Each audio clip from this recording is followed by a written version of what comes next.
మండుచున్న సేవకుడు మాత్రమే మండుతున్న సంఘమును కట్టగలడు. మండుచున్న నాయకుడు మాత్రమే మంటగలిగిన సంఘమును కట్టగలడు. మండుచున్న పొద మాత్రమే మోషేలను సిద్ధపరచగలదు. ఇంట్రెస్ట్ ఉంటే రాసుకో దైవజనుడా. నీలో మంట చల్లారిపోయి నువ్వు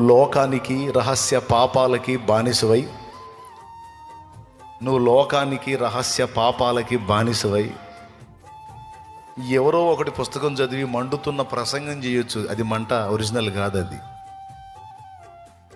అది నీలో నుంచి పుట్టి నీలో నుంచి రగిలి నిన్ను తగలబెట్టి ఆ తర్వాత సంఘాన్ని తగలబెట్టింది. అందుకే